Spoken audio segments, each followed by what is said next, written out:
Você sabe por que a Líder em Aços está fazendo o maior investimento do setor no país?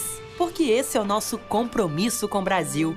Transformar a construção junto com o André, alçar novos voos com a Jennifer e ser a parceira das pequenas e grandes histórias do país, criando, junto com você, as soluções para um futuro melhor. ArcelorMittal, aços inteligentes para as pessoas e o planeta.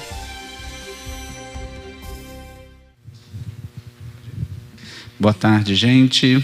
Muito obrigado pela presença. Prazer receber vocês aqui. Espero que vocês tenham gostado da primeira mesa. O seminário é composto por 4 mesas, 2 hoje, 2 amanhã. Existe uma lógica, né, nessa construção. Primeira dedicada a políticas públicas para preservação. Essa mesa dedicada à construção institucional. É uma pergunta como é que é? Fácil, mas não é simples, né? Que é como se faz uma instituição, né? Se a gente quer construir aqui, o que a gente pode aprender com quem já fez isso antes da gente? Basicamente é isso. Amanhã temos uma mesa de natureza mais conceitual, sobre o que guardar, né? Quem vai receber a coroa de ser preservado, e depois uma mesa dedicada aos arquitetos mineiros. Bom, a mesa de hoje a gente teve um desfalque, que é do Nuno Sampaio, diretor da Casa da Arquitetura de Portugal. Todo mundo queria conversar com ele, né? Quem gosta e quem não gosta, né? Os acervos foram embora. O Nuno, a mãe dele faleceu, acredito que há 3 ou 2 dias atrás, que o impossibilitou de participar, mas ele certamente vai estar aqui no ano que vem, na nossa próxima edição. Muito obrigado. Eu queria convidar Ivana e os convidados para subir ao palco e a gente começar. Obrigado. Obrigada a você.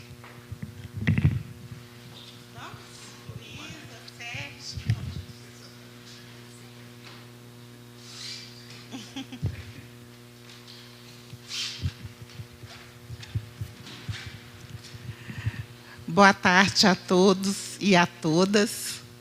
Eu queria começar agradecendo pelo prazer de estar aqui nessa casa, como a Márcia Alquimim, que está aqui na minha frente, gosta de dizer, a casa do Xavier da Veiga, né, que nos recebe hoje. Então, eu começo agradecendo ao Bruno e toda a equipe desse evento pelo convite e por trazer essa discussão para cá, né?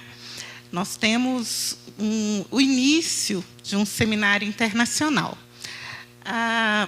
Para organizar, então, o nosso evento e aproveitar bastante para discutir com nossos convidados, nós vamos começar com a fala do Sérgio Burg, né? O Sérgio é formado em Ciências Sociais pela USP, tem mestrado em Conservação Fotográfica pelo Instituto de Tecnologia de Rochester e foi coordenador do Centro de Conservação e Preservação Fotográfica da Funarte, entre 84 e 91. Membro do grupo de preservação fotográfica do Comitê de Conservação do Conselho Internacional de Museus, o ICOM. Ele hoje vai, provavelmente, nos falar sobre o seu trabalho de 99 para cá, como coordenador da área de fotografia do Instituto Moreira Salles. Então... Então, aqui. Bem, boa tarde a todos, todas. Eu queria agradecer muito o convite, né, poder participar desse seminário, né, agradecer ao Bruno, a todo o suporte também da Érica. Prazer estar também aqui com os colegas na mesa, né? E, enfim, eu penso que talvez assim um pouco do ponto de vista pessoal, o universo da arquitetura para mim é próximo. Eu estudei na Universidade de São Paulo, na segunda metade da década de 70, inicialmente engenharia, depois fui para a área de humanas, enfim. Não concluí engenharia, concluí ciências sociais, mas trabalhei durante 4 anos na Faculdade de Arquitetura e Urbanismo, na USP, né? Com fotografia já, num laboratório que era um dos 3 laboratórios que estruturavam, enfim, os recursos, né, de ensino na FAO, naquele momento. Havia o laboratório de maquetes, o laboratório de produção gráfica e o laboratório de recursos audiovisuais, na época dirigido pelo Cristiano Mascaro, que é arquiteto, né, fotógrafo, importante fotógrafo das cidades. Não é exatamente um fotógrafo de arquitetura, mas é alguém que construiu a sua trajetória ligada às questões urbanas, né, e dirigiu durante muitos anos esse laboratório, que foi muito importante na formação de várias gerações de arquitetos que passaram ali pela FAO, pela USP. Eu trabalhei numa atividade mais de produção fotográfica, mas também ali comecei a fotografar, fiz alguns projetos ligados às cidades, e foi em São Paulo também que eu me vinculei aos arquivos históricos da própria cidade, através do que é hoje o Museu da Cidade, ligado à prefeitura. São os arquivos históricos, fotográficos de Militão Augusto de Azevedo, a Benedito Duarte e outros que estão reunidos na prefeitura e que, na época, eram objeto de atenção em relação exatamente à evolução urbana, à documentação fotográfica, nesse aspecto ligado às transformações urbanas. Dali, da USP, por esses interesses na fotografia, na conservação fotográfica, na pesquisa histórica, me candidatei a uma bolsa de mestrado pela CAPES, consegui realizar um mestrado em Rochester, nos Estados Unidos, no começo dos anos 80, numa condição muito importante, num momento em que essa área da conservação fotográfica estava ganhando corpo, se estruturando a nível internacional, principalmente entre Estados Unidos e França, principalmente. E terminando isso, em 84, eu voltei para o Rio de Janeiro, quer dizer, sou de São Paulo, e passei a trabalhar na Funarte durante vários anos, num projeto importante ligado ao Instituto Nacional da Fotografia, um programa chamado Programa Nacional de Preservação e Pesquisa da Fotografia, e que, como parte estrutural desse programa, implantou um centro de conservação e preservação fotográfica, que durante quase 30 anos foi um centro importante de treinamento, de difusão de informação. Funcionou em Santa Teresa, na casa de Benjamin Constant, depois foi transferido para as dependências da Funarte na área central da cidade. Enfim, e hoje tem uma atuação, na verdade, não mais técnica, mas é uma área que se estruturou em várias instituições, e a Funarte continua com uma bolsa importante de pesquisa nessa área de conservação fotográfica, bolsa Solange Zúñiga.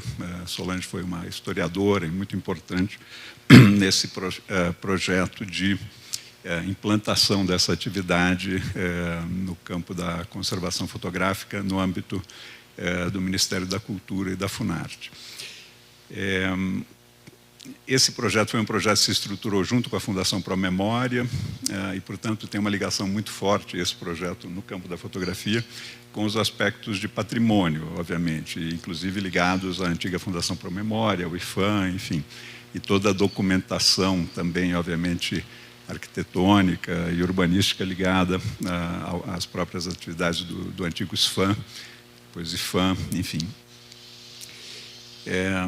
A partir de 99, eu ingressei no Instituto Moreira Salles, depois de ter atuado durante alguns anos em projetos que começavam a ser realizados pelo Instituto em torno da fotografia. E de 99 para cá, eu coordeno a área de fotografia do Instituto Moreira Salles. É uma instituição privada, mas, na verdade, com finalidade pública. Ela foi constituída basicamente pela família Moreira Salles, mas inicialmente numa relação também com o Unibanco. Depois o Instituto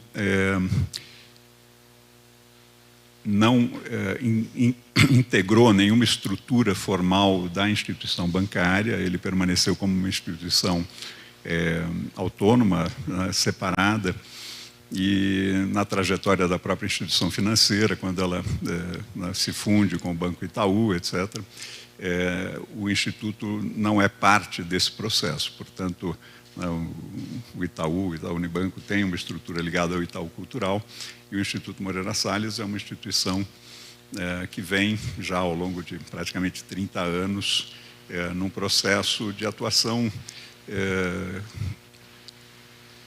bastante assim regular e consistente no campo da cultura em relação aos projetos e às áreas que tem atuado, né? Então, eu acho que assim o tema hoje do debate ele me toca muito em relação a uma certa relação com a arquitetura, com a produção arquitetônica. Eu depois acho que vou mencionar algumas ligações evidentes em relação à fotografia, arquitetura e aí aspectos do Instituto em relação aos seus acervos, e, ao mesmo tempo, tendo trabalhado na esfera pública, seja na Universidade de São Paulo, seja na Funarte, depois, durante muitos anos também, atualmente, numa instituição, enfim, com recursos privados na área de cultura, né? Eu acho que essa é uma questão importante. Minha formação é uma formação no campo da conservação, né, de bens culturais, na conservação fotográfica, portanto, eu, nos últimos anos, tenho feito prioritariamente um papel de curadoria, de reflexão sobre acervos e obras que estão reunidas no Instituto.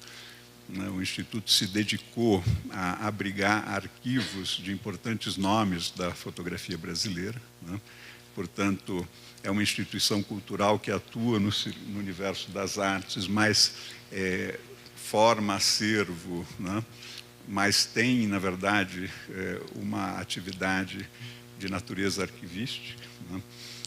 Tanto no campo da fotografia, quanto no campo da literatura, quanto no campo também da música. Quer dizer, de alguma maneira, quer dizer, a forma como o Instituto se organizou para trabalhar com a preservação da memória documental, ela tem uma natureza fortemente arquivística. E quando eu digo fortemente arquivística, é no sentido exatamente, né, do que representa você abrigar um sentido de arquivo, né, que, claro que em atividades como a fotografia tem características distintas do sentido mais corrente do arquivo, né? Quer dizer, o arquivo de um fotógrafo ele tem uma natureza orgânica, ele se estrutura, né, ao longo da trajetória daquele artista, autor, ou enfim. A fotografia é um campo de criação, é um campo de arte aplicada, é um campo de comunicação, né? Então tem várias dimensões para aquilo que a gente denomina, né, de um arquivo fotográfico, mesmo do ponto de vista autoral. Quer dizer, o Instituto ele trabalha numa perspectiva autoral, mas com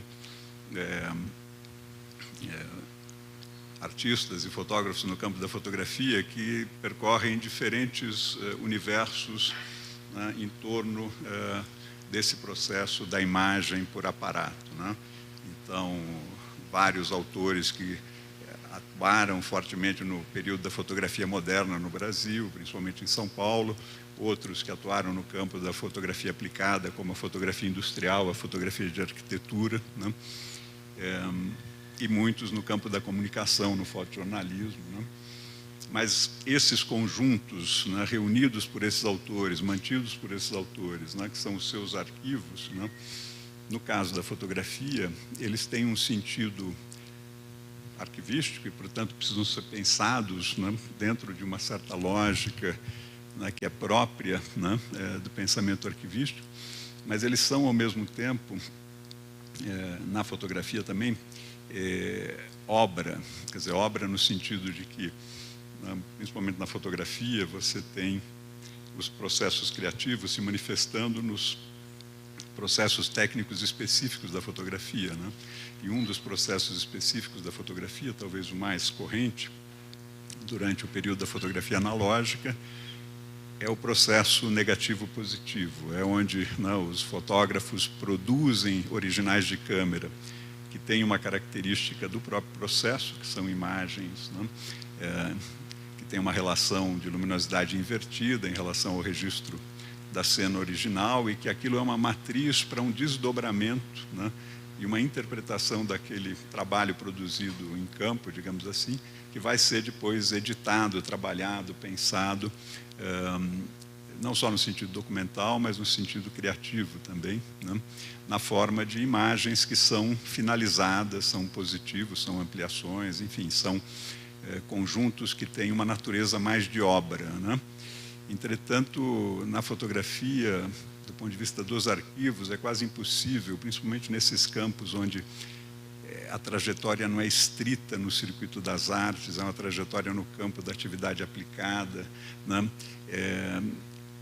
O arquivo vai sendo construído como obra por muitos dos fotógrafos, vai sendo pensado como um legado a ser preservado e a ser, inclusive, interpretado à frente por gerações futuras, porque o próprio fotógrafo não o definiu plenamente na forma da sua tradução para imagens positivas, por exemplo, né?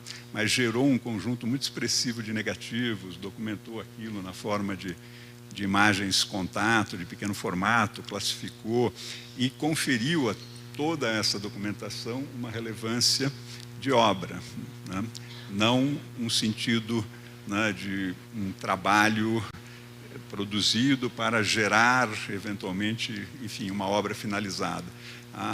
O circuito contemporâneo da fotografia, principalmente no circuito das artes, ele trabalha muito mais com a ideia da obra finalizada, no sentido do circuito das artes. Não que isso não exista ao longo da história da fotografia, mas nós trabalhamos, na verdade, com um campo ampliado, né, da fotografia. O Instituto não olha a fotografia apenas numa perspectiva artística, no sentido do circuito das artes, mas entende a importância da fotografia no campo da comunicação, no campo do jornalismo, e procura pensar isso no sentido cultural, no sentido artístico e no sentido autoral, né?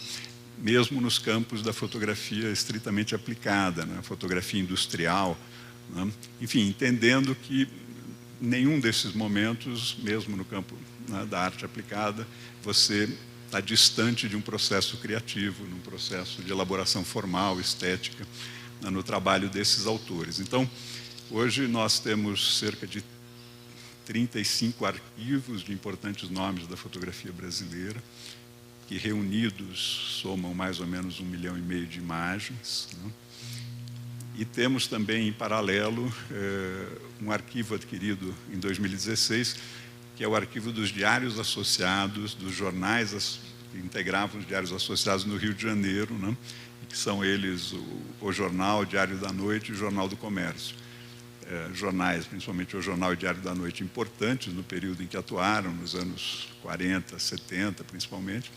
O Jornal do Comércio é um jornal histórico, historicamente muito importante, mas onde a fotografia entra mais recentemente, num sentido bastante em comparação com outros veículos, quer dizer, com uma importância relativamente reduzida, né, fortemente documental, totalmente distante de outros veículos de imprensa que investiram na fotografia como linguagem e com um peso maior no sentido do jornalismo e da comunicação. Mas, enfim, eu estou só querendo um pouco situar por onde o Instituto foi e que tipo de atitude foi tomando em relação a essas decisões de incorporar arquivos. Então, hoje, o Instituto Moreira Salles não atua exclusivamente na área da fotografia. Nós temos 4 áreas de acervo principais. A área de fotografia é a principal e maior, seguida pela área de música, né, que reúne uma ampla coleção de registros mecânicos, principalmente 78 rotações, e também documentação de importantes nomes da música popular brasileira, né, com foco na música popular brasileira, acervos de literatura, que principalmente se caracterizam por os acervos pessoais de importantes nomes da literatura, com um peso muito grande nas correspondências, inclusive, né, ou cadernos ou manuscritos. Enfim, são acervos que espelham muito processos de trabalho, né, e depois uma área de iconografia, que é uma área voltada para as representações visuais, principalmente sobre o país, né, quer dizer, a partir do final do XVIII, mas principalmente início do século XIX, né, com uma documentação que antecede a própria introdução da fotografia a partir de 1840. Então, percorre principalmente os viajantes da primeira metade do século XIX, mas se estende ao longo do XIX, convivendo, né, numa leitura importante entre as formas de representação visual e de difusão, né, e de comunicação visual trazidas pela litografia, pela gravura, né, em paralelo com a fotografia, os processos fotomecânicos, né, e essa multiplicação da circulação de imagens que durante o século XIX criou, na verdade, toda uma estrutura para a comunicação visual do século XX impressa, né, que se deu pelas revistas ilustradas. E aí, no Instituto, a gente tem um trabalho grande também, hoje voltado a um legado também do desenho, da caricatura na imprensa e na comunicação, né, com acervos como de J. Carlos, como de Milor Fernandes, né, e de outros, inclusive, artistas e caricaturistas contemporâneos, né, onde essa linha, digamos, de uma produção gráfica voltada para, né, os processos de comunicação e de imprensa, também é uma linha que está se estruturando nessa área que a gente denomina de iconografia. Então, tem uma reflexão muito grande sobre o papel da imagem na comunicação, pela fotografia e pelas formas do desenho, da caricatura, enfim, né, ao longo dessa trajetória do século XIX para o século XX. E temos uma área importante também, que é a área de fotografia contemporânea, que se aproxima muito, obviamente, à área de arte contemporânea, mas com foco sempre muito de reflexão sobre uma produção atual no campo da imagem, né? E ela, nesse sentido, é mais uma produção artística, uma produção voltada para as novas gerações, para, né, quer dizer, um pensamento e reflexão sobre esse campo, né? Então, nosso universo passa um pouco, principalmente pelo universo, né, das imagens produzidas por, eu vou usar esse termo assim com uma certa frequência, por aparato, porque é um campo relevante, né, na cultura, né, e é um campo que hoje, inclusive, atinge um momento em que a gente, depois de quase 200 anos de um processo de produção de imagens por aparato, primeiro fotograficamente, depois cinematograficamente, depois com imagem eletrônica, depois no campo digital, né, quer dizer, com todo o processo, né, de evolução associado ao conhecimento e às técnicas no campo digital, nós estamos nesse exato momento numa transição que afeta todas as nossas áreas, né, mas afeta também o campo da imagem, porque agora nós atingimos um estágio onde é possível liquefazer o legado visual, né, não só fotográfico, mas artístico, né, hoje todo, né, disponível em bancos de imagens que nós temos, né, de representantes digitais que nós todas, as instituições de memória, temos ativamente construído, né, e digitalizado nossas coleções. E você tem ferramentas hoje que literalmente liquefazem tudo isso, né, e interagem em processos, sejam de texto ou de retorno, né, a determinados estímulos, né, textuais em sistemas, né, de aprendizado por máquina ou inteligência artificial. Você, na verdade, tem um processo de construção de imagens por algoritmo, né, que agora atinge um novo momento, porque é um momento onde não só isso vem num crescendo, né, em termos de números, como também tem um sentido de circulação, que é o que nós construímos em termos de internet, etc, etc. Então, a gente agora está vivenciando uma discussão importante, que é o fato de que eu hoje posso tranquilamente renderizar das 1.500 imagens de Marco Ferrez do Rio de Janeiro, das quais nós detemos os negativos em vidro no acervo do Instituto, eu posso gerar mais 500, né, através de um processo de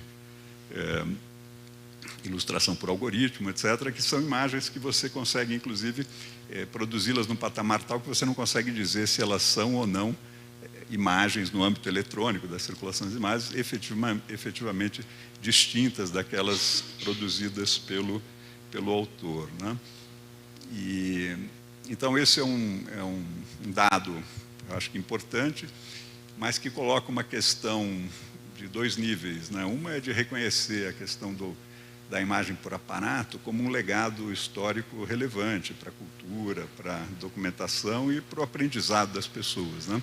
Então, isso tem a ver com uma certa indexicalidade, né? Com o fato de que, né, essa câmera que nos filma, ela só nos filma porque a luz está acesa, tem luz de dia, e, de fato, a luz que bate no meu rosto, bate naquele sensor, né? E, portanto, aquela imagem não existe sem essa relação, né, dinâmica e direta de energia e matéria, né, que nos une. Então, ela não é uma imagem aleatória, ela tem indexicalidade, ela representa, né, essa minha fala nesse momento, nós estarmos aqui, né, e esse legado, né, de imagem por aparato, a gente continua produzindo aos zilhões, né, com as nossas câmeras, cada um nos nossos bolsos, etc.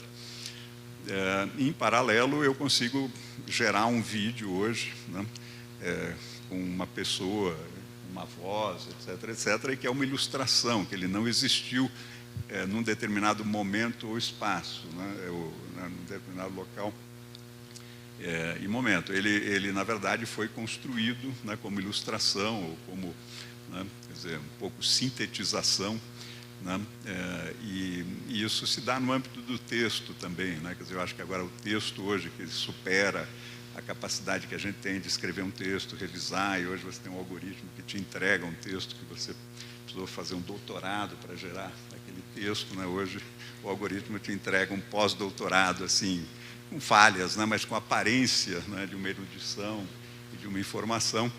E tudo isso, então, tem um sentido, de alguma maneira, de espetacularização, de avanço de conhecimento e de alienação, né, que são questões que são parte do nosso presente agora e que nós vamos ter que elucidar.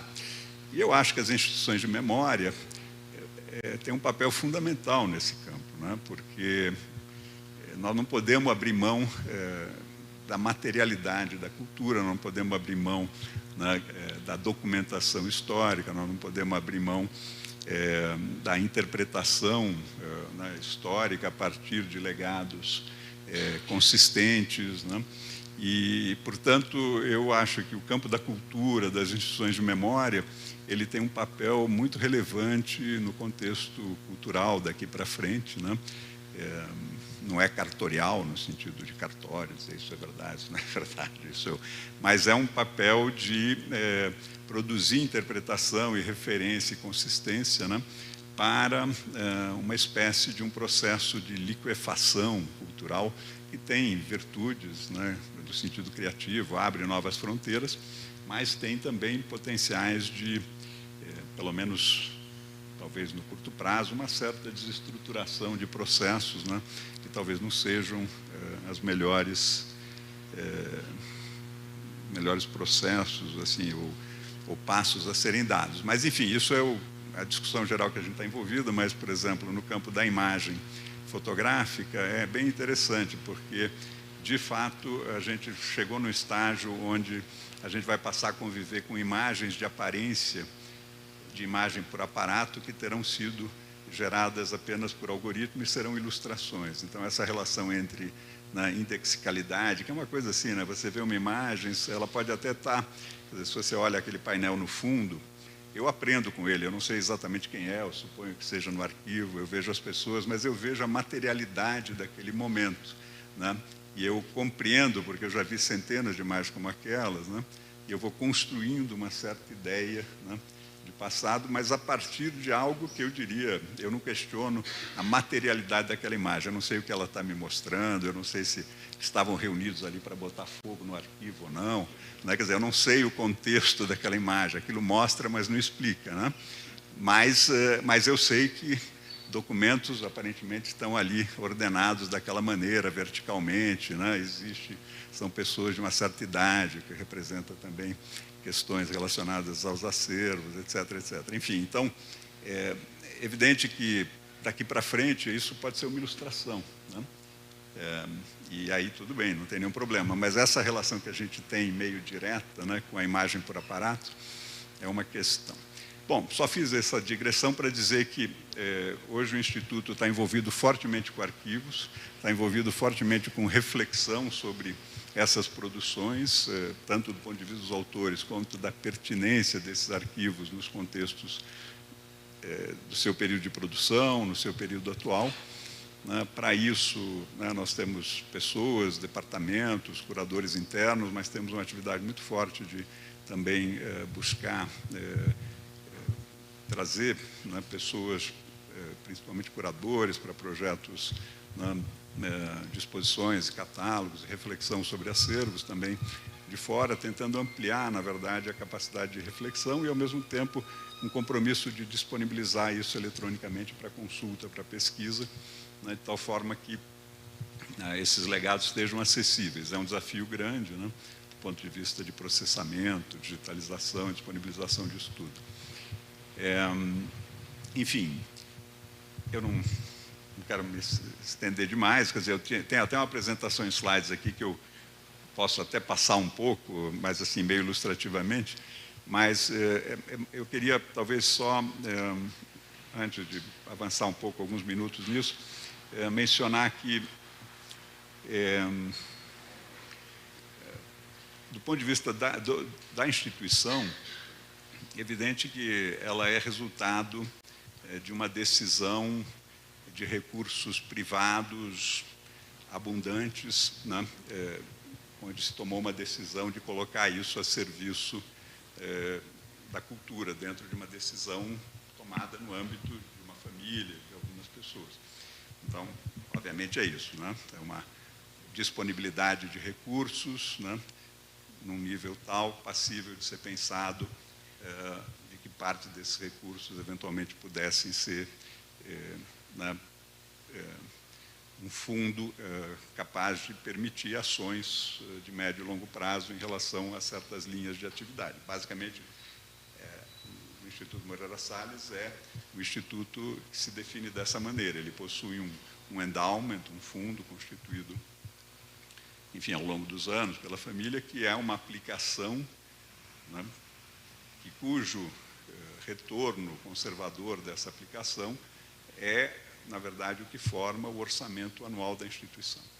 E ele é gerido, né, no tempo de forma conservadora a perdurar e não se né, dissolver ou não diminuir, digamos assim. É claro que é uma questão econômica, é uma tentativa de manter um certo rendimento, né? E tem ações de expansão do Instituto, como a construção da sede de São Paulo há 5 anos, né?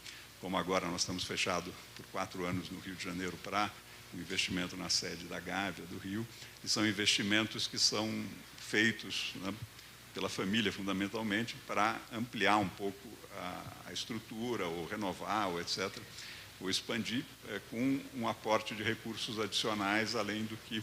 Mas, basicamente, a lógica digamos assim, de custeio, vem de um fundo que garante um certo valor, com um grande, digamos assim, capacidade de você pensar, em tese, esse orçamento deste ano, não há nenhuma razão para acreditar que ele não vai ser mais ou menos o mesmo no próximo,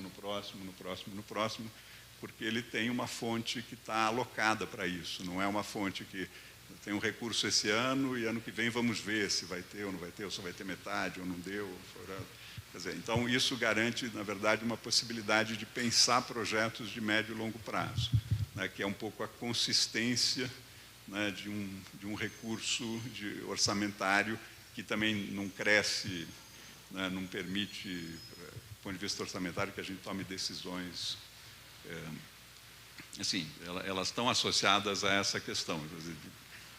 nos últimos anos houveram 2 momentos que foram decisões que demoraram alguns anos para serem tomadas, uma de uma nova sede em São Paulo e outra de uma ampliação das áreas no Instituto no Rio, e também a própria casa que é tombada também vai passar por um período de restauro, e tudo volta ao que era em melhores condições.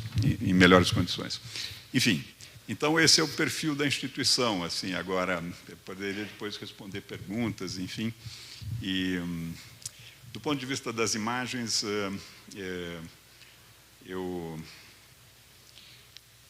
ela tomaria alguns minutos, mas eu posso talvez mostrar isso depois, enfim, para a gente avançar. Eu acho que muitas vocês conhecem, enfim, tá? Acho que teria isso. Obrigada, Sérgio.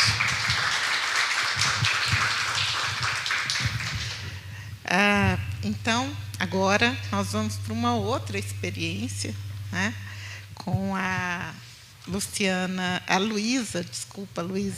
Mader Paladino, né, uma experiência de solidariedade, né, Luísa, também.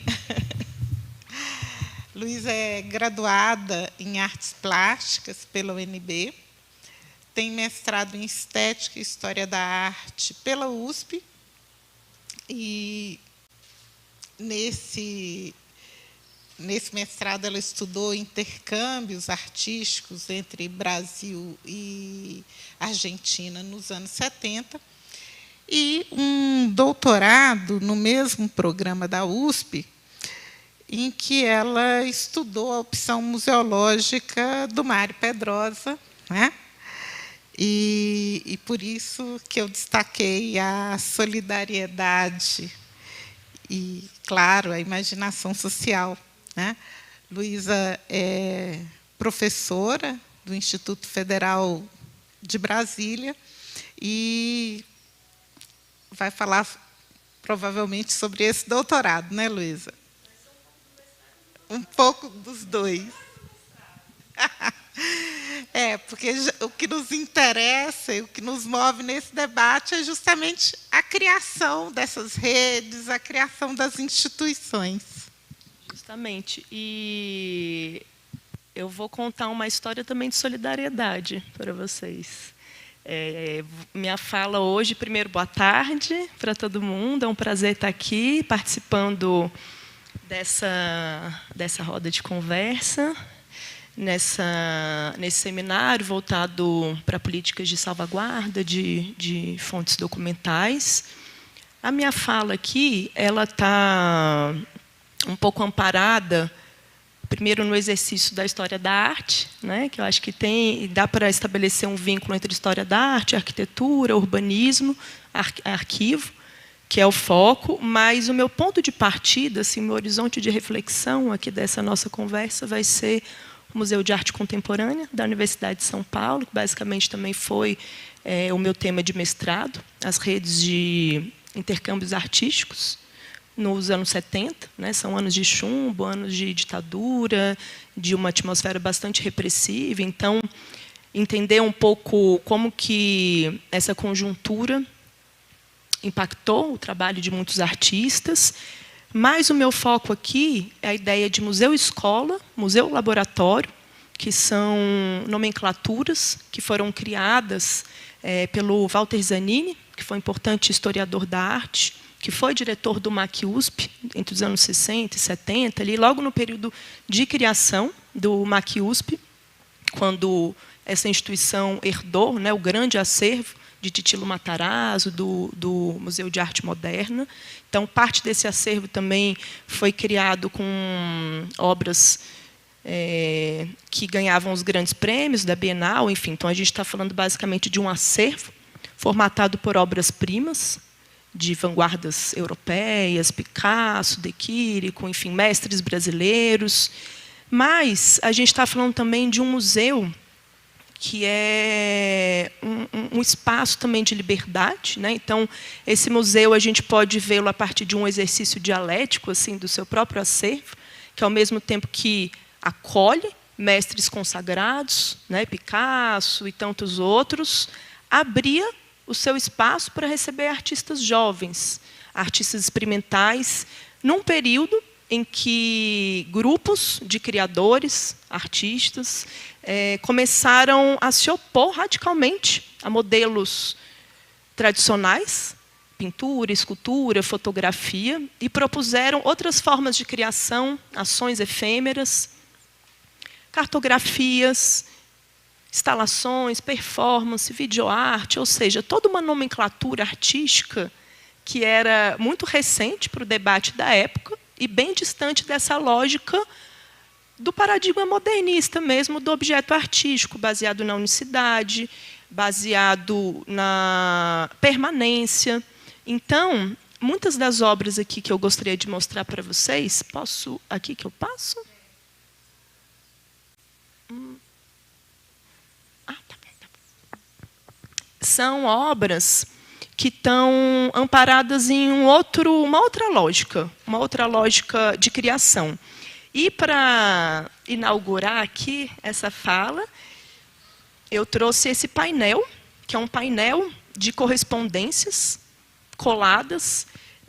Foram correspondências que chegaram pelo correio, por uma rede alternativa de arte correio ou de arte postal, no Museu de Arte Contemporânea da Universidade de São Paulo, e que foram justamente essas exposições que o Walter Zanini organizou nesse período, fruto de uma rede transnacional que acolhia e conectava artistas de toda a América Latina, do leste europeu, sobretudo, né, a gente está falando de territórios de ditaduras, e por isso que esse espaço foi um espaço de solidariedade, foi um espaço de criação coletiva, foi um espaço de coletividade, enfim, para o bem comum, em um período muito tenebroso, né, assim, de muita opressão, de censura, de perseguição. Então, o que essa história tem a ver com essa mesa, né, que está voltada para o debate do arquivo, entrelaçado com ensinar, com preservar, com a curadoria, né, de uma maneira geral, com a pesquisa, né? Tudo isso aqui que eu vou mostrar para vocês, esse meu percurso, é um percurso que foi construído em uma pesquisa dentro deste museu, que é o MAC USP, dentro de um grupo, que é o GEAC, que é o Grupo de Estudos em Arte Conceitual, Conceitualismos do Museu, que busca ativar esse legado, essa memória do Zanini, e, sobretudo, um grande desafio por uma lógica arquivística mais tradicional, focada numa cultura material, muito voltada para o entendimento da obra de arte só como pintura ou como escultura, porque a gente está falando de linguagens efêmeras. Estou falando de uma pintura, estou falando talvez de um registro fotográfico, de uma performance, que nem ocorreu no museu, ocorreu em outras localidades, mas que, porventura, esses registros chegaram, fizeram parte dessas exposições importantes, e depois, acho que 2 décadas depois, todo esse acervo gigantesco, composto por centenas de obras dessas novas mídias, ficaram encaixotadas justamente por essa natureza ambígua, cambiante desses documentos. Então, para a gente entender um pouco esse debate, a gente tem que operar não só na lógica tradicional da obra de arte, como a gente entende, mas como na lógica do documento, porque justamente essas obras elas transitam entre documento, que fica não exposto, né, não fica no acervo, e fica sob cuidado de outros funcionários, né, tem outras funcionalidades, e, ora, é a obra de arte, né, porque elas foram enviadas. Então, eu estou falando também de um trabalho que foi conduzido pela minha orientadora, tanto do mestrado quanto do doutorado, que é a professora Cristina Freire, talvez seja a figura assim, mais importante que resgatou, né, deu vida para esse arquivo que estava adormecido, que estava ali esquecido, e deu inteligibilidade. Então, a gente está falando de pesquisa também, a gente está falando de ensino. E é um arquivo gigante que chega, e a gente está falando também de um período muito localizado, né? Então tem um recorte espacial, tem um recorte temporal e tem um recorte geográfico, que é basicamente São Paulo, mas América Latina, porque essa foto aqui que a gente está vendo, ela é fruto de uma rede de artistas, sobretudo latino-americanos, que se conectaram, que se uniram e criaram obras a partir de uma outra lógica que buscava romper com toda a tradição e com o modelo mais convencional de obra de arte. E você pode, eu passo aqui, né? Opa, acho que eu passei uma mais. Então, eu gostaria de focar bem rapidamente para a gente dividir aqui, eu compartilhar com vocês que natureza, que tipo de obra é essa, que exatamente eu estou aqui abordando, né? Um exemplo, dentre vários outros, assim, centenas, eu escolhi essa, primeiro porque ele é arquiteto, é um artista arquiteto, e trabalhou muito com plantas baixas, com cartografias, com mapas, ou seja, ele traz à tona também todo esse saber rigoroso da espacialidade, e ele se apropriava de mapas, ou seja, a gente está falando também de elementos ordinários, precários, acessíveis, não é o bronze, não é o mármore, não é a tinta a óleo, né? A gente está falando a partir de uma outra lógica.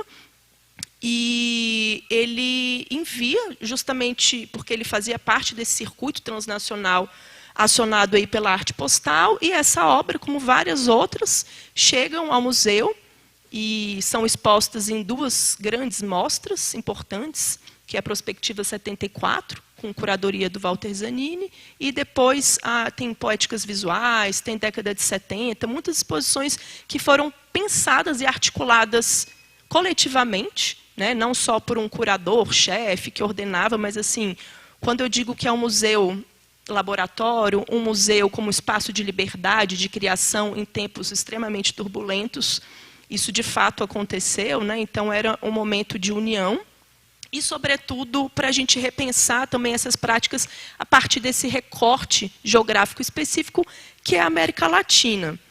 E aí eu volto um pouco para o papel do arquivo, né? Tentando entender os diferentes usos que artistas, pesquisadores, arquitetos, curadores, instituições museais, né, fazem dos arquivos, né, e as diferentes formas de inventariar as possibilidades, né, e, sobretudo, essa natureza cambiante desse tipo de obra que transitava entre um acervo, entre o arquivo, entre a biblioteca, né, ele está transitando entre muitos espaços do museu, e, sobretudo, também as limitações de um museu, ainda muito pautados numa lógica tradicional, que não conseguiam enxergar um trabalho como esse como uma obra de arte, como era também uma pintura do Picasso, ou uma escultura de bronze de algum artista tradicional, do Brecheret, por exemplo. Então, a atuação da Cristina Freire, que foi a minha orientadora no Museu de Arte Contemporânea, a partir dos anos 90, foi muito uma tarefa de reivindicar esse status, né, dentro da hierarquia das artes, que essa obra ela tinha valor, que ela deveria ser exposta, ela deveria sair do caixote, que ela ficou guardada durante muitos anos. Então, e ativar um pouco também esse legado do Walter Zanini, ainda no começo dos anos 60 e 70, quando transformou o museu nesse espaço de criação coletiva, com muitas exposições. E eu vou passar depois para esse caso aqui específico, mas eu quero falar um pouquinho ainda do Zanini. Que aqui a gente vê duas fotos, que era o sorteio de uma exposição, que era a Sexta Jacques, de 1972. Essas fotos elas podem ser consultadas no banco de dados do museu. E aqui a gente consegue realmente visualizar esse espaço de liberdade quando eles aboliram a figura do júri e os artistas foram convocados, acho que foram mais de 200 artistas que lotearam os espaços do museu e depois eles sortearam esses espaços entre si e ali foi um terreno muito fértil de criação, de novas experiências artísticas, de performance. E então tem esse espaço assim, de liberdade que foi muito importante e que foi ativado pelo Zanini, concomitantemente com a ascensão, né, a circulação cada vez mais crescente dessas poéticas, que a gente chama de poéticas conceitualistas, né, que são justamente linguagens resultantes da arte conceitual, que é esse movimento internacional que tem uma duração dos anos 60 até os anos 80, e depois termina, mas tem essas proposições que até hoje são fundamentais para a arte contemporânea, de performance, de videoarte, e como que elas ativam também essa ideia do arquivo, né? O arquivo é de extrema importância, para essa instituição. Deixa eu passar aqui. Bom, vou falar um pouco também desse exercício de resgatar esse legado, que talvez hoje já esteja bastante consolidado, mas, como eu disse anteriormente, nos anos 90, essas obras, por exemplo, da Sexta Jaque ou da Prospectiva 74, que chegaram em correspondências, elas ficaram todas encaixotadas.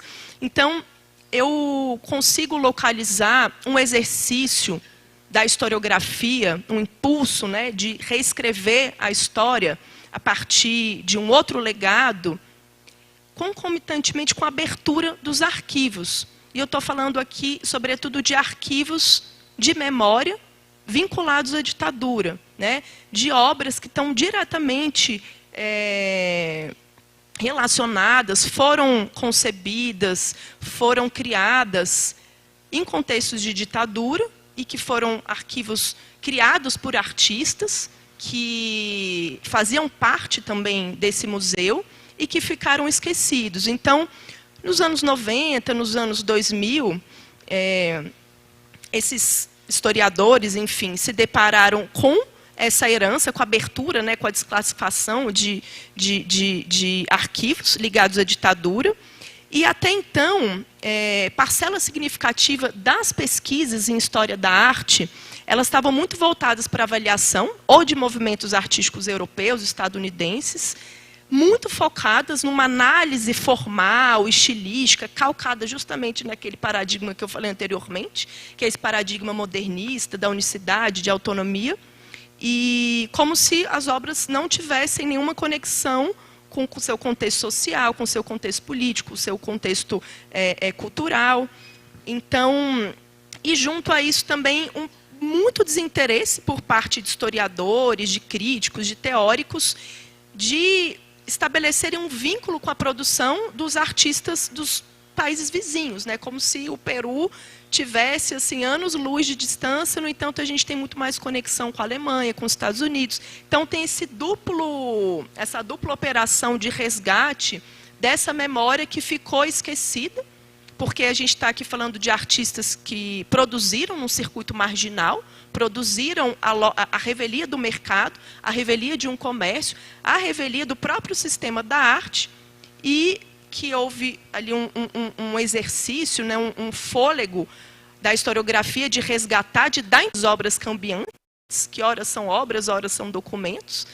E o legado do Museu Escola, do Museu Laboratório, é justamente esse, de trazer à tona esse arquivo, o que fazer com ele? Quais são as formas de exibição, de pesquisa, de produção, de circulação, de distribuição, o que fazer com esse legado enorme? Então, é um exercício que a gente tem feito. Eu, como orientanda, estudante do MAC USP nos últimos anos, né, até a minha formação, de me juntar com os colegas, criar esse exercício coletivo e de criar trabalhos, artigos, publicação de dissertações, de doutorado, justamente para ativar essa memória desse arquivo que ficou abandonado durante muito tempo e que hoje é muito cooptado, né, pelo mercado. Assim, tem todo um circuito mercadológico, não só nacional, de galerias, mas também circuitos estrangeiros, que vão com muita voracidade em cima desses arquivos, ora para comprar, ora para expor, enfim. É muito importante, mas tem toda uma pesquisa por trás, né? Há um museu público, há pesquisadores, há o trabalho de ensino, há o trabalho de curadoria desse grande arquivo de obras, de documentos. Então, eu queria também compartilhar com vocês... Espera aí, falta muito tempo? Né? Dá tempo? Aqui, algumas obras que foram publicadas fruto dessa pesquisa. que acho que foi a primeira obra publicada pela Cristina Freire, Poéticas do Processo, Arte Conceitual no Museu. E não por acaso ela escolheu essa obra do Paulo Bruschi, né, Confirmado é a Arte, justamente para brincar um pouco com esse legado do museu que confirma, legitima o que é, o que não é arte, né? E não por acaso esse tipo de obra ficou esquecida ali pelos espaços do museu encaixotados durante muito tempo, e que é inclusive um grande desafio também para o trabalho da preservação, da exposição, da salvaguarda, né? Como preservar esse tipo de arquivo e de obra.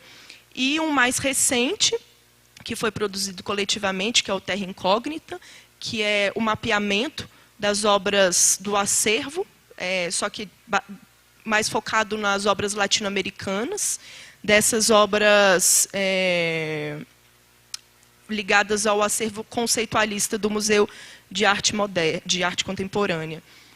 E aqui experiências também que a gente realizou nos últimos anos, aqui 2014 até 2016, de ativar essas exposições, o arquivo e essa documentação, por meio de convites de pesquisadores e os próprios pesquisadores vinculados ao museu, assim, de criar toda uma programação paralela. Então, não basta só expor, né, ativar a exposição, ativar essas obras. A obra ela só é viva, ela é só ativa também com a memória cumulativa que o pesquisador também lhes atribui, né? Aqui algumas fotos, entendendo esse espaço também como museu-escola. A Cristina fundou o GEAC, que é esse grupo de arte conceitual, conceitualismos, que era um grupo de pesquisadores reunidos que se debruçaram sobre esse imenso acervo de arte conceitual e conceitualismos do museu, produzindo artigos, produzindo pesquisas, participando de congressos, fazendo esse arquivo circular. Esse é o papel do museu público, esse é o papel de um arquivo público, né? Circular essas ideias para que todos tenham acesso, alcance, conheçam, busquem, vão lá no museu. É um museu também, o arquivo está aberto, e é um arquivo que tem muita fonte, boletim informativo, correspondências, fotografias, registros, muitos registros dessas obras que foram realizadas nos anos 70, 60 e 70. E eu tenho mais tempo? Senão eu... 8 minutos? Tá bom. Tá bom. Eu vou pular, então, aqui. Eu vou compartilhar muito rapidamente com vocês, com base... Não sei se vocês conhecem, é um texto da Sueli Ronick, que chama Furor do Arquivo, que é um texto que ela publicou há alguns anos, e é um texto interessante, assim, junto com vários outros autores, o Joaquim Barrendos, que é um pesquisador mexicano, a Andrea Junta, que é uma importante historiadora da arte argentina, que justamente fizeram parte dessa geração de historiadores ali que começaram a ativar esses arquivos nos anos 90, e que acompanharam, né, essa crescente do arquivo latino-americano, e que acompanharam também a voracidade do mercado internacional de instituições estrangeiras, sobretudo instituições dos Estados Unidos e da Europa, que fizeram uma verdadeira varredura em arquivos pessoais de artistas, de instituições, de críticos, de teóricos, fazendo uma varredura assim, em quase 100 anos de história da arte focada na América Latina. Estou falando basicamente do ICA, né, que é o Centro Internacional voltado para a arte latino-americana e arte latina, que juntou ali por volta de 100 pesquisadores e muitas instituições por todo o continente durante muitos anos. Assim, foi um empreendimento assim, milionário, coordenado por uma grande crítica importantíssima, que é uma crítica porto-riquenha chamada Mari Carmen Ramírez, que capitaneou esse projeto. Então, a partir desse projeto, alguns historiadores, alguns pesquisadores começaram a desenvolver também um olhar, uma perspectiva mais crítica para esse furor do arquivo, né? Seguindo aí o termo da Sueli Rounik, essa psicanalista, que escreve um texto falando da voracidade de instituições estrangeiras que simplesmente lidavam com arquivos de memória, arquivos de extrema violência, arquivos que relacionam terrorismo de Estado com criação artística. Então, ela fala um pouco dessa... mais questionando, mais o que... está fazendo um olhar mais questionador dessa cooptação, né? Dessa comercialização, dessa disputa entre entidades estrangeiras para aquisição de arquivos nacionais, arquivos latino-americanos, que tornavam explícitas justamente essas relações entre arte e violência, né? Sistematização da violência perpetrada pelo Estado nos períodos das ditaduras, né? E que são expostas em vitrines, enfim. Então, ela faz também esse exercício de questionamento se essa voracidade dessas instituições, né, não acabam neutralizando ou tornando fetiches essas memórias tão violentas, né, que foram oriundas desses arquivos de artistas. E aí, Andréa Giunta e Joaquim Barrendos também seguem um pouco esse olhar mais crítico, né, desse projeto, que é um projeto muito importante. Assim, eu mesma pesquisei, assim, foi uma fonte de pesquisa para mim, sobretudo na pandemia, que a gente não podia consultar nenhuma biblioteca, nenhum arquivo, né, um arquivo digitalizado do Museu de Belas Artes de Houston, que é o Wikidocs, né, esse empreendimento gigantesco. E o Barrendos, que é esse pesquisador mexicano, ele propõe uma mirada crítica para esse megaprojeto, né, indicando que como esse empreendimento aposta explicitamente em se tornar uma voz única, autorizada, do campo acadêmico localizado nos Estados Unidos, determinando a maneira como se deve investigar, né, os chamados Latin American Art Studies, né, que são as linhas voltadas para a América Latina, ou os brasilianistas, esses campos do conhecimento nas universidades estadunidenses, né, e ele vai analisando um pouco esse empreendimento, que é importantíssimo, mas vai localizando também as contradições. E, quase para terminar aqui, eu trago como exemplo uma ação política, que a gente até falou mais cedo, né, Gabriela, que é o Tucumã Art, que não é exatamente uma obra de arte tradicional, convencional, da maneira como a gente entende, mas foi uma ação política que uniu artistas, sindicatos, sociólogos, trabalhadores rurais, que propuseram uma ação de contra-informação no período da ditadura do general Onganía, na Argentina, mais especificamente nessa região norte, que é Tucumã, e elaboraram uma série de ações. E, por volta dos anos 2000, essa ação virou assim altamente consagrada e foi exposta na Documenta, né, toda essa documentação, registro, né, eu não estou falando de uma pintura, mas estou falando do registro, oriundo desses arquivos, desses artistas que participaram.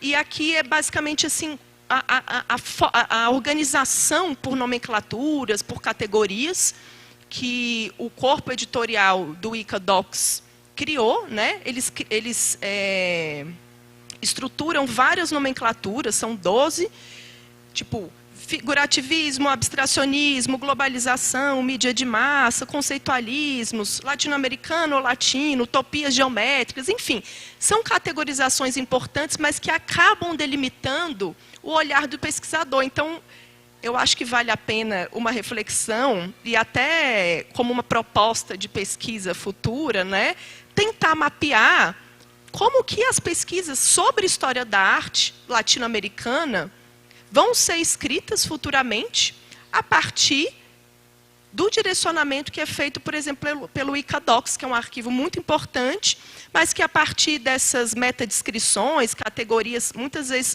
tendenciosas, né, acabam direcionando interpretações ou linhas que tendem a tornar-se canônica, né, tendo como ponto de radiação de conhecimento os Estados Unidos, né? Então, são autores que também estão refletindo um pouco essa acessibilidade, né, ilimitada, fornecida pela digitalização desses arquivos, mas também apontando as suas limitações, como é o caso aqui do Tucumanardi, que são vários documentos que estão disponíveis no ICA, e esses temas que eles vão criando ali a gente vê, e um dos temas dessa indexação que eles fazem é o conceitual.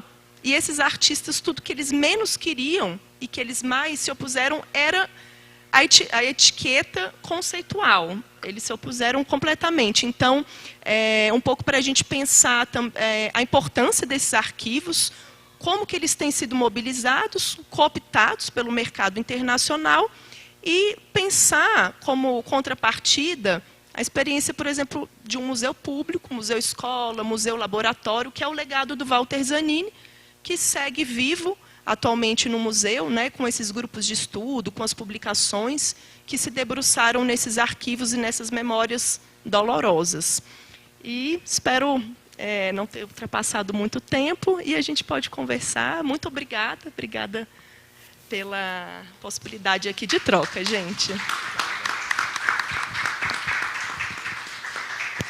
Olha, Luísa, na verdade a gente extrapolou, mas a gente aproveitou que o Nuno não está aqui, não é? E foi muito interessante porque os dois, né, falaram, você agora de um museu público, né, um museu nesse processo de criação, não só do próprio arquivo, mas na criação do documento arquivístico que vai compor, né? Quando a gente fala da arte contemporânea, é muito interessante pensar em como que essa obra de arte ela chega ao arquivo, né? Ela chega na construção dos dossiês, né? Uma outra coisa interessante que você trouxe para nós foi a possibilidade de pensar nessas redes e o quanto que o processo de difusão desses arquivos e essas decisões de construção de acervo condicionam a própria pesquisa. E a gente tem aqui com o Sérgio a possibilidade de discutir duas linhas de trabalho, não é, Sérgio?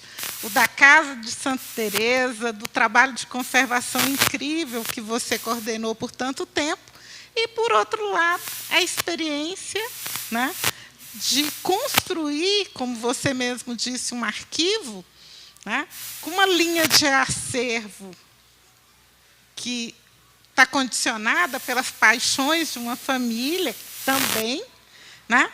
Mas que vai agregando uma série de outros acervos, o acervo de periódicos, né? Então, é interessante porque nós falamos de construção de arquivos, construção de legados, os dois falaram em legados algumas vezes, imagem por aparato, de um lado, e, do outro, a questão da obra de arte e da dificuldade de tirar essas obras contemporâneas dos caixotes. Então, acho que conservação vai ser um ponto importante para o nosso debate agora. Eu gostaria de abrir o debate. Nós temos uma questão de tempo, né? Até porque o Sérgio vai sair mais cedo, mas nós temos tempo para uma primeira rodada de 3 questões, a gente responde e continua essa conversa. E ainda temos imagens do Instituto Moreira Salles, que o Sérgio também nos trouxe, não é, Sérgio? Temos muita coisa. Quem começa?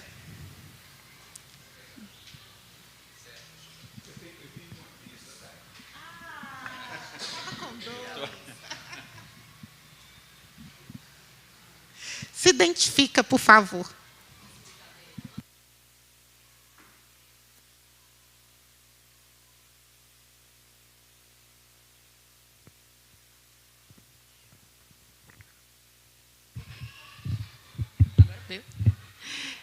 Sou Isabela Guerra, sou coordenadora do Museu Histórico Abílio Barreto, que é o Museu da História da cidade, da cidade de Belo Horizonte. E queria perguntar para o Sérgio alguma questão da fotografia, algumas questões éticas que a gente está passando lá no museu, e talvez vocês já tenham isso um pouco mais resolvido. Há pouco tempo, a gente recebeu um acervo do GAPA, que é o Grupo de Apoio e Prevenção à AIDS, aqui de Belo Horizonte, que foi super importante a gente ter recebido essas fotografias, abre, né, caminhos para o Museu Histórico da cidade, de vários temas. Mas ele trouxe também algumas questões éticas, né, já que são fotografias mais recentes, né, da década de 80 para cá. Um caso específico, a gente usar uma fotografia dessas numa exposição, e a gente ficou muito na dúvida, né, da pessoa que estava ali retratada. Quem nos doou foi o organizador do GAPA. E fomos procurar informação sobre essa pessoa, né? Era uma pessoa que, naquele momento, ela era prostituta, né? Estava representada numa ação que o GAPA fez com as prostitutas, e a gente foi na Associação de Prostitutas buscar informação. Enfim, era uma pessoa que se casou, mudou, saiu da prostituição, mudou de vida totalmente. E ele era muito importante a gente colocar essa fotografia na exposição, mas a gente resolveu tirar, sabe? É uma fotografia, é uma retratada muito nova, ela mudou de vida. Eu não sei, a gente não sabe se ela queria estar exposta daquela maneira, ligado, né, à Associação de Prostitutas e ao Grupo de Apoio de Prevenção à AIDS. E agora nós estamos, né, digitalizando esses acervos, e o nosso sonho é colocar tudo disponível na internet, aberto e público. E eu queria saber do Instituto Moreira Salles como vocês lidam com essas questões, já que o fotógrafo ele está doando ou vendendo, né? Ele está colocando a obra dele, mas os retratados ali, muitas vezes, eles não têm essa opção da forma como eles querem se apresentar.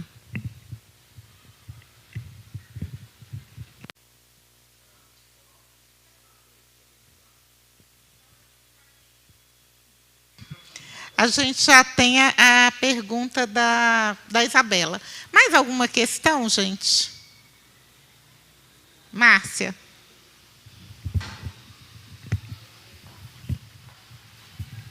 Boa tarde. Minha pergunta é para o Sérgio também.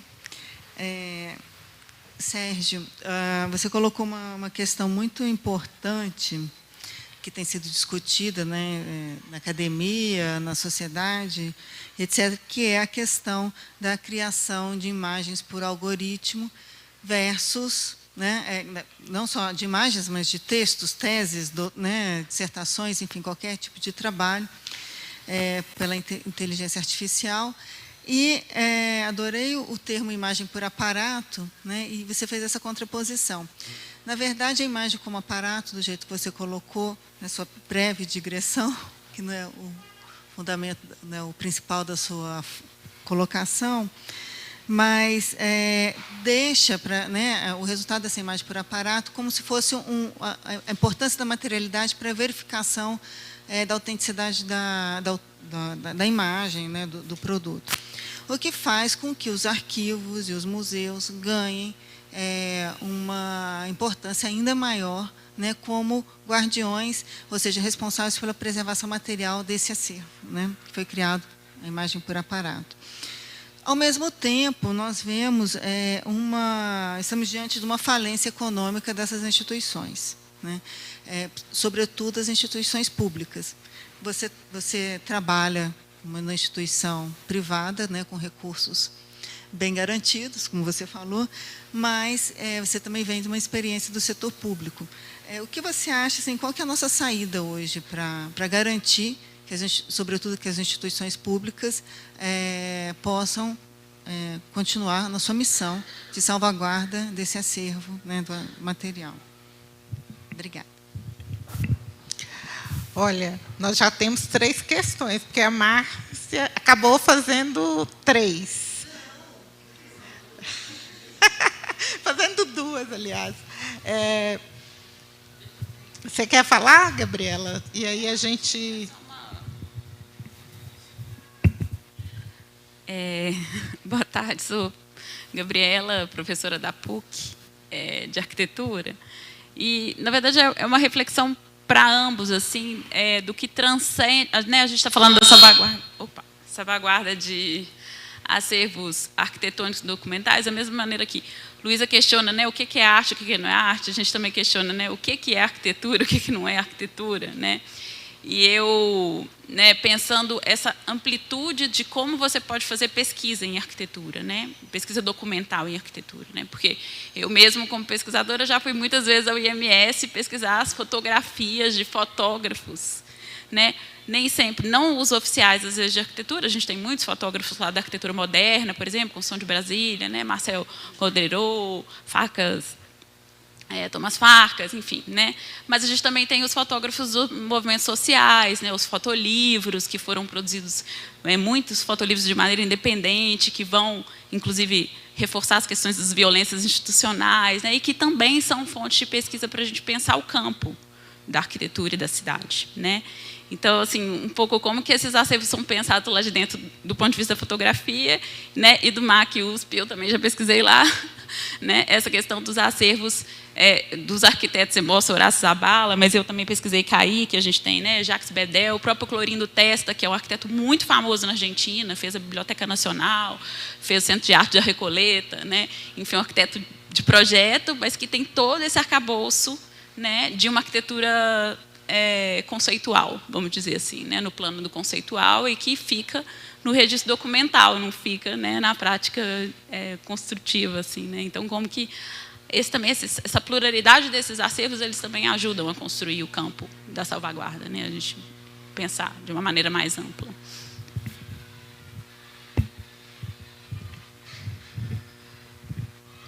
Então, vamos lá?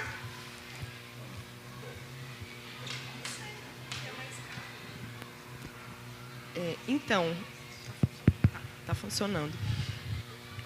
Você mencionou o CAIC, que é o Centro de Arte e Comunicação de Buenos Aires, né, que é esse centro que reuniu artistas conceitualistas dos anos 70, e muitos desses artistas enviaram obras para o MAC, e essas obras, grande parte delas era em heliografia.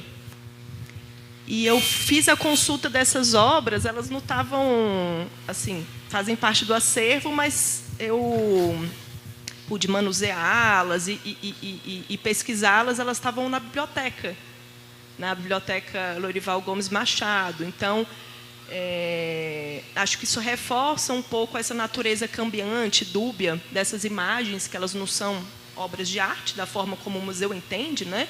E também não são apenas um documento, porque elas foram concebidas dentro de uma lógica de precariedade, e a escolha da heliografia tinha essa função assim no horizonte, né? Então também tem um intuito político de burlar os grandes sistemas, e a dificuldade das instituições. Eu acho que elas estão se repensando, né? Há muitos grupos, muitos curadores, pesquisadores que estão repensando o papel tradicional do museu, não só como uma salvaguarda de preservação, mas de dar inteligibilidade para esses objetos que ficam adormecidos. Eles são cabeantes, ele pode estar na biblioteca, pode estar no espaço expositivo, no acervo, justamente demonstrando também a dificuldade de um espaço museológico, né? A gente está falando de uma política institucional, de interpretar, de ler esse objeto, porque todas as categorias disponíveis estão ancoradas em uma outra lógica que é modernista, e esses artistas estão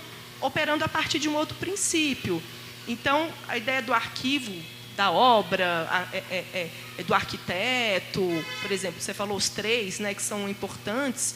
Acho que o arquivo aí também é muito interessante nesse sentido de tensionar, né, um lugar cômodo também desses espaços museológicos, que vai impulsionando, fazendo com que os museus repensem também a sua lógica de preservação, de salvaguarda, sobretudo de inteligibilidade, porque você pode ter um acervo enorme, mas ele está morto se o pesquisador, se o próprio museu não estimula, dando inteligibilidade para essas obras, para que elas estejam ao alcance de todo mundo. Então, acho que é isso. Obrigada.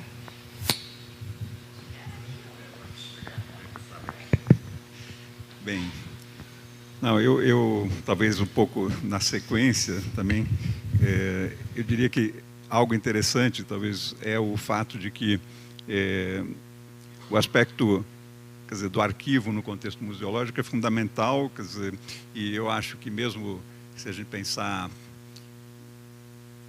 em arte contemporânea, nas media arts, enfim, naquilo que é instrução, né, e que depende, na verdade, do arquivo para que possa ser aquilo novamente retrabalhado, reapresentado, e que a própria reapresentação de uma determinada obra, quer dizer, que depende um pouco de arquivo, ela gera novos conteúdos arquivísticos para aquele projeto, para aquela ideia, para aquele conceito, né? Na verdade, por exemplo, em relação aquilo que eu mencionei do arquivo fotográfico, eu acho que é impossível trabalhar o legado fotográfico como arquivo sem que ele seja, na verdade, performado também.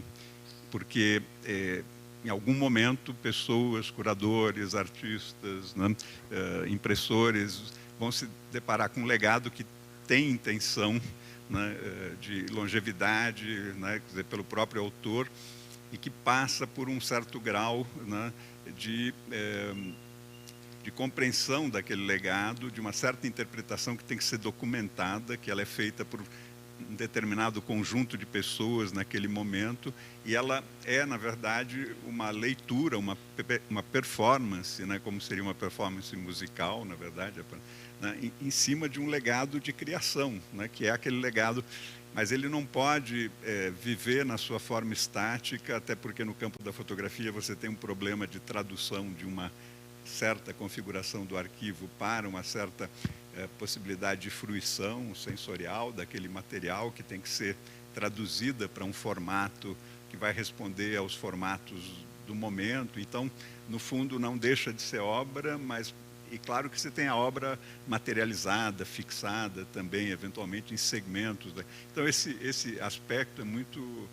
demanda, na verdade, uma permanente curadoria. E eu acho que uma das questões evidentes é que, do ponto de vista dos arquivos, é fundamental que haja um canal permanente de possibilidades de difusão, né, de pesquisa, interpretação e difusão. Então, eu acho que quando um museu mergulha no seu próprio arquivo e cria essa potencialidade, está dentro de uma lógica, né, expositiva, museológica, né, de pesquisa, mas um arquivo também constituído, ele não pode prescindir desse aspecto, né, quer dizer, dessa vitalidade que vem da pesquisa, da difusão, da interpretação, portanto, eu acho que um dos desafios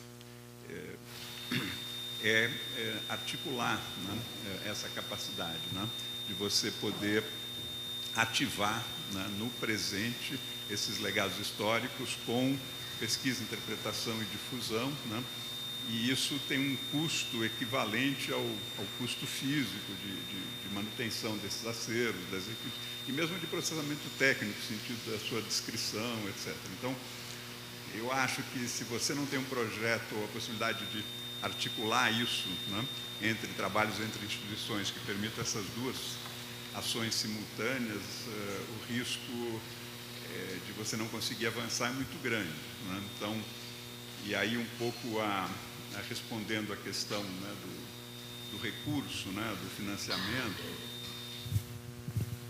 eu acho assim, se a gente, num dado momento, né, pudesse pensar, independente das estruturas, apenas como indivíduos aqui que temos as nossas formações, interesses, um certo olhar sobre a história, como é que a gente construiria uma ação, né, sobre, né, acervos arquitetônicos, etc., no médio e longo prazo, né?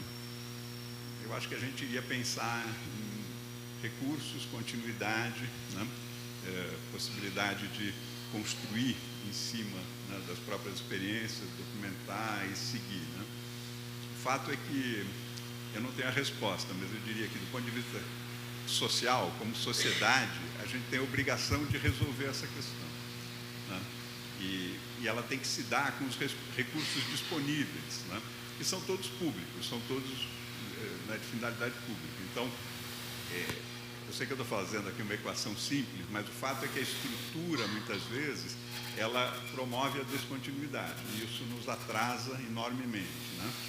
circunstancialmente, uma certa estrutura pode promover uma certa continuidade adicional, mas isso não significa que ela é a solução, né? Quer dizer, o legado de memória patrimonial do nosso país, ele está na área pública, ele não está na área privada, né? E o papel de uma instituição privada é colaborativo, etc., agrega, etc., mas, no fundo, ele é público também, né? Até porque todos esses acervos são públicos, eles pertencem, né, quer dizer, ao país, eles, né, são acervos que não podem, não serão e não devem sair do país, etc. Todas essas questões associadas, inclusive, aos processos, como você mencionou, de mercado, né, de valoração até mesmo dessa dimensão mais conceitual, intelectual ou, enfim, arquivística, olhada nessa perspectiva, são riscos, né, mas o que eu quero dizer é que a gente tem que buscar essa continuidade. Agora, esse é um processo, no fundo, e na estrutura do Estado tem problemas sérios, né, porque a gente ainda não conseguiu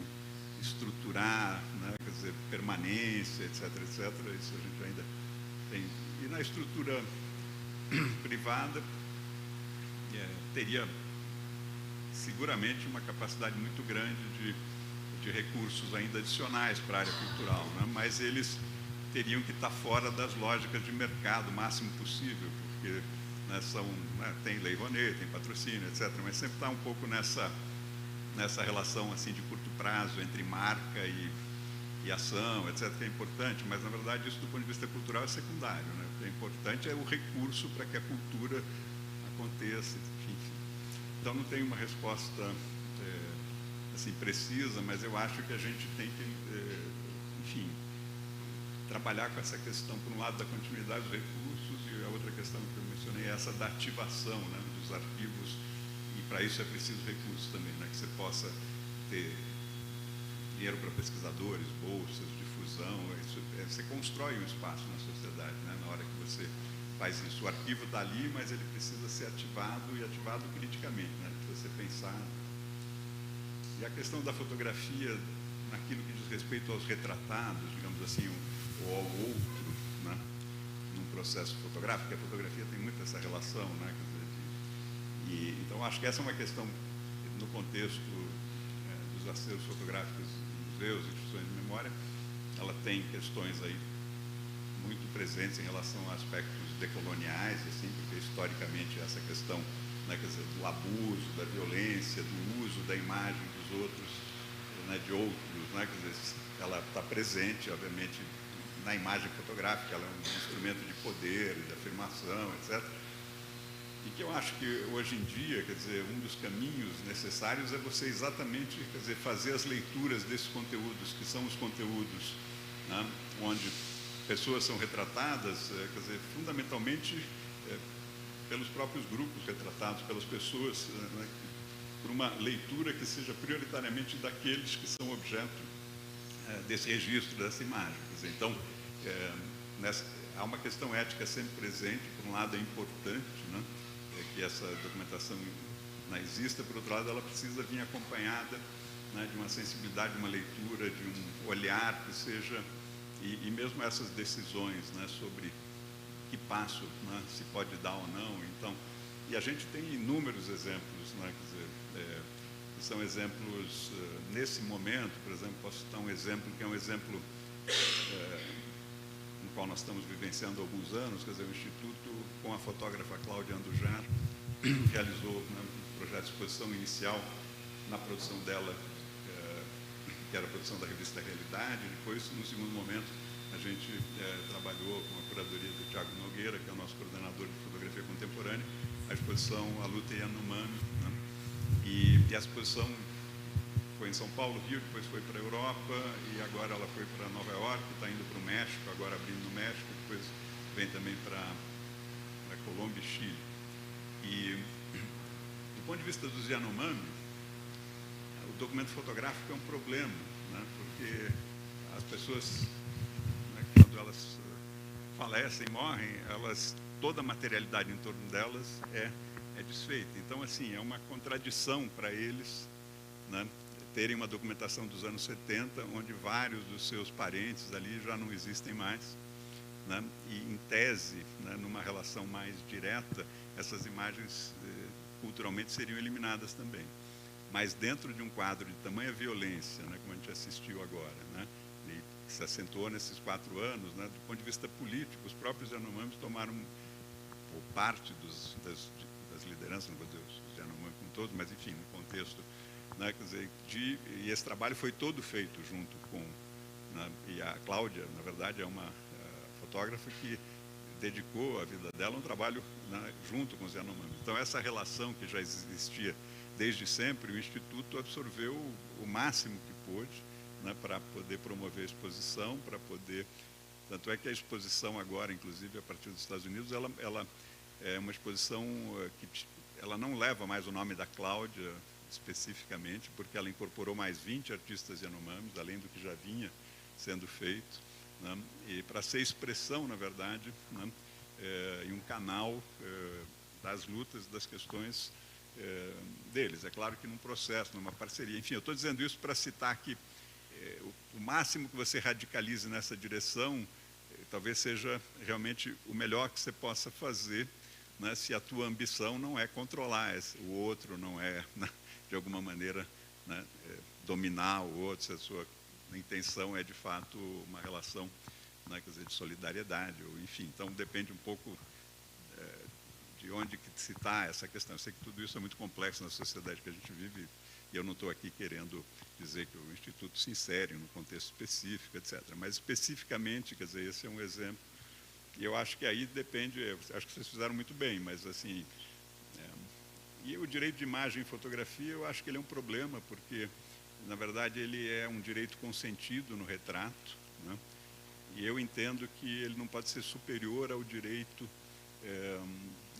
de criação do artista e do fotógrafo. Eu estou falando, né, de um amplo campo, assim, por exemplo, a imprensa não tem direito de imagem, né? Do ponto de vista jurídico, para a imprensa você pode fazer qualquer coisa, inclusive violar a privacidade das pessoas, porque a justiça coloca o direito à informação acima do direito de imagem. É claro que tem um limite para isso, você pode processar, mas enfim, né, você não vê ninguém questionando a sua imagem na imprensa, etc. Mas quando sai desse contexto e vai para um contexto cultural ou artístico, muda totalmente, né? Você pode ter alguém...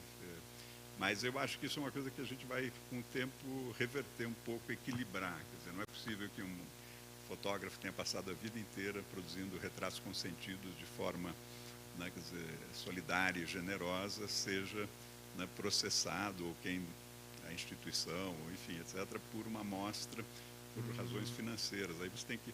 Acho que a gente vai evoluir nessa defesa. Não é uma coisa que ocorre com frequência, a nossa experiência mostra isso. São pouquíssimas situações em que houveram questões dessa ordem, apesar que, do ponto de vista jurídico, teria campo para, a cada dia, ter 10, 15, 20, 50 processos por usos que a gente não considera indevido. A gente considera que é a forma de poder fazer a difusão cultural da obra de um determinado artista, fotógrafo, né, que gerou, num contexto anterior, imagens consentidas e que não se trabalhava com uma condição jurídica de, né, você colher autorizações. Quer dizer, qualquer radicalização nesse sentido eliminaria a possibilidade de você socialmente, né, poder conviver com registros importantes, né? Mas, enfim, não sei se respondi, mas... Acho que respondeu. Nós ainda temos tempo para mais algumas perguntas. 10 minutinhos. Vamos lá? Mais alguém?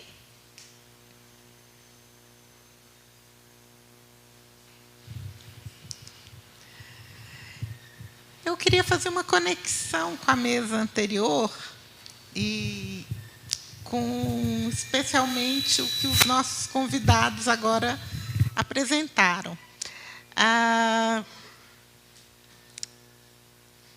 Nós tivemos, na primeira mesa, as instituições falando de seus acervos, né? E a gente está aqui pensando nos acervos de arquitetura. Ontem, eu estive no arquivo da cidade de Belo Horizonte, que tem um acervo incrível de arquitetura, né? Mas um acervo de arquitetura construído arquivisticamente pelas funções da prefeitura de regular a cidade, né? Então, hoje a Isabela chegou, eu falei, você vai falar do Berti, né, do Rafael Berti, um arquiteto importante, e na sala de consultas eu vi um usuário, né, um síndico, que estava na sala de consultas querendo o último projeto da parcela, que é o edifício que ele administra hoje. Mas quando ele falou o endereço, eu me lembrei que era um projeto do Berti, que existia ali, que tinha sido demolido, né? E, na verdade, o projeto que esse senhor precisava, ele não estava ali, né? Por quê? Pela lógica dos arquivos, né? Pelo ciclo de vida daquele documento, onde estava esse projeto? Ele saiu da guarda intermediária, da idade intermediária dele, e foi para solucionar um problema jurídico justamente contra o condomínio, né, administrado por esse senhor. Então, ali não estava esse último conjunto de documentos de arquitetura. Mas havia, né, a referência das outras ocupações da parcela e havia a possibilidade de, em outro órgão da prefeitura, consultar esse projeto em microformas, né? Então, juntando isso que a gente discutiu antes, né, eu acho que nós precisamos pensar, como os nossos convidados agora realçaram, em legado, e precisamos pensar em estratégias de difusão que nos conectem, né? Por quê? Porque a cidade, seus arquitetos, né, estão no arquivo da cidade, em suas fotografias, né? E o Sérgio Burg foi muito importante no momento fundante do arquivo, como um interlocutor para discutir, inclusive, a preservação desse acervo. A obra do arquiteto, né, como esse artista da cidade, está no Museu Abílio Barreto hoje, mas elas não estão em comunicação, né? Então, eu acho que a questão da difusão dessa função arquivística, da difusão falada aqui, é um elemento fundamental, né?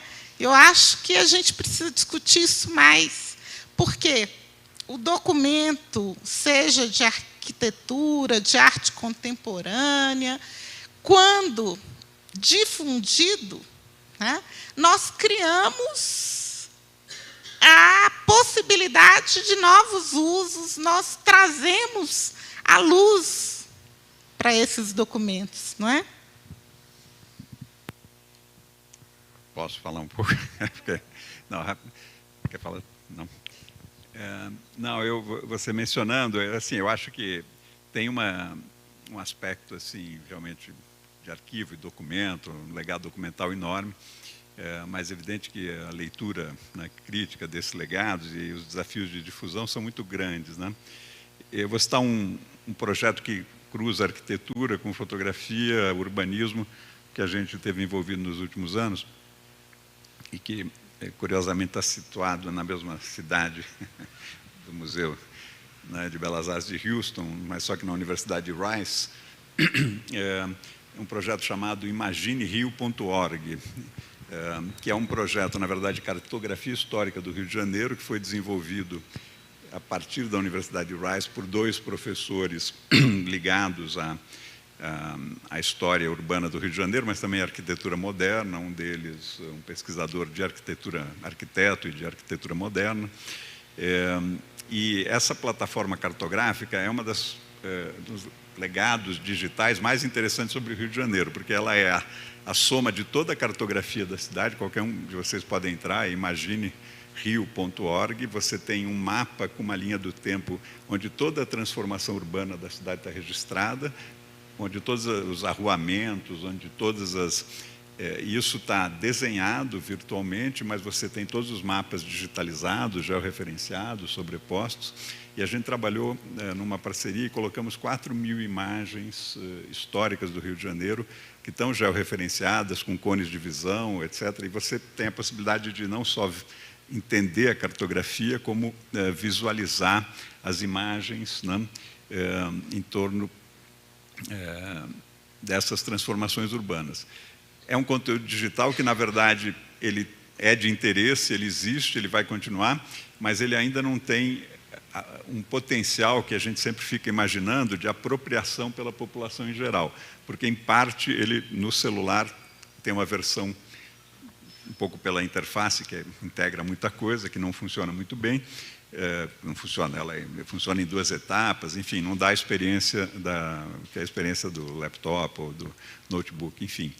Mas eu estou só apenas falando que isso é um trabalho de 10 anos, o Ciências Sem Fronteiras aqui gerou a maior parte desse trabalho de construção dessa base, né, com inúmeros brasileiros que foram fazer cartografia digital lá na Universidade de Rice, que colaboraram, etc. Enfim, é um projeto que, né, tem muitas camadas que foram se sobrepondo e que ele tem uma difusão. Ele é importante como projeto. Nesse momento, ele agora tem um convênio com o Instituto Pereira Passo do Rio de Janeiro, que é da Prefeitura, que é todo o legado urbanístico, né, que vai começar agora a carregar informações mais do século XX, que ele é um projeto que vai, no certo modo, do ponto de vista de documentação, ele é mais século XIX e para trás. E tudo isso falado, ele não é a solução para todos os nossos problemas, nem será, né? Ele é mais um projeto de muito esforço também, etc., mas que eu acho que talvez o momento em que a gente vive é um momento assim de que, por um lado, né, tem essas questões que eu mencionei, esse acelerar dos processos, né, hoje de informação, mas que talvez a gente vá enfrentar, talvez à frente também, recursos mais simplificados, mais poderosos, de conseguir fazer essa intersecção, né, de legados digitais de maneiras mais imersivas, mais inteligíveis, mais imediatas, né? Quer dizer, de conhecimento em plataformas que vão avançar um pouco nessa direção, né? De fazer, de fato, o conhecimento ser uma informação cada vez mais um pouco disseminada. Então, por um lado, eu acho que a gente tem problemas, né, nessa questão né, de novas questões associadas a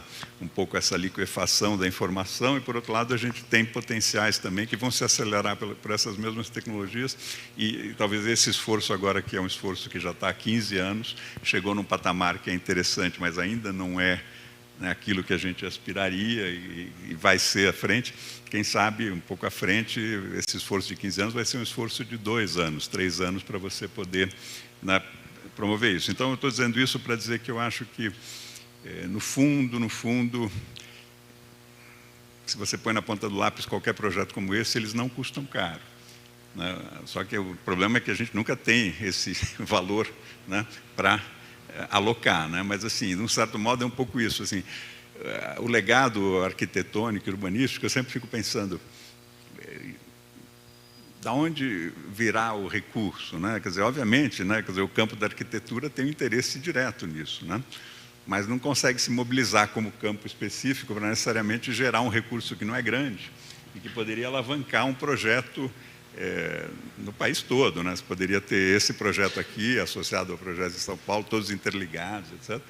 E, no fundo, né, quer dizer, o valor para isso é o valor de manter bolsas de estudo, juventude aprendendo, né? Você começar organizando qualquer documento, né? É uma experiência de vida, né? É isso que te faz, na verdade, depois mergulhar né, numa continuidade, etc. Então, assim, além de tudo, esses projetos são projetos de formação, né, porque eles envolvem jovens que estão ávidos por mergulhar também nisso, e que a gente precisa, não fosse pela própria preservação, a gente precisaria pelo simples fato de que, né, é um dos grandes caminhos para a inclusão, né, inclusão no sentido, não inclusão no sentido estritamente contemporâneo, digo inclusão geral, né, quer dizer, também incluindo diversidade, etc., obviamente, né, mas desse corpo a corpo, né, com os acervos. E para isso você precisa de recursos que são mínimos, né, quer dizer, não, tudo somado é um belo recurso, mas e a gente tem que achar isso, tem que ser capaz de construir. Então, assim,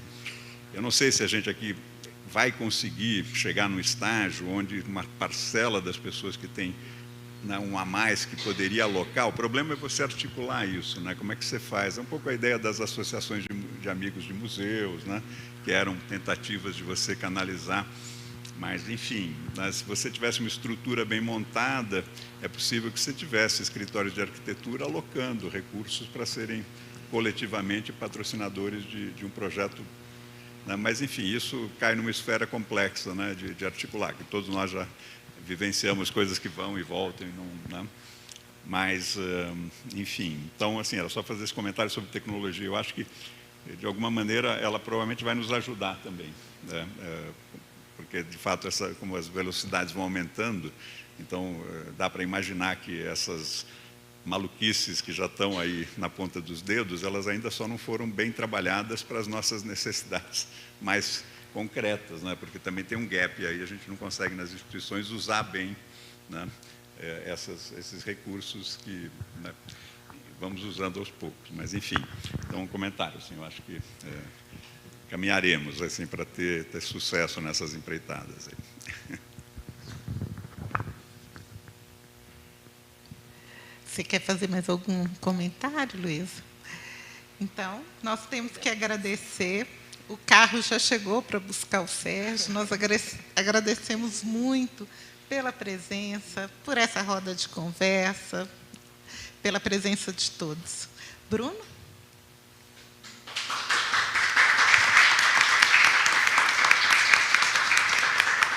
Então, boa noite, obrigada. Até amanhã.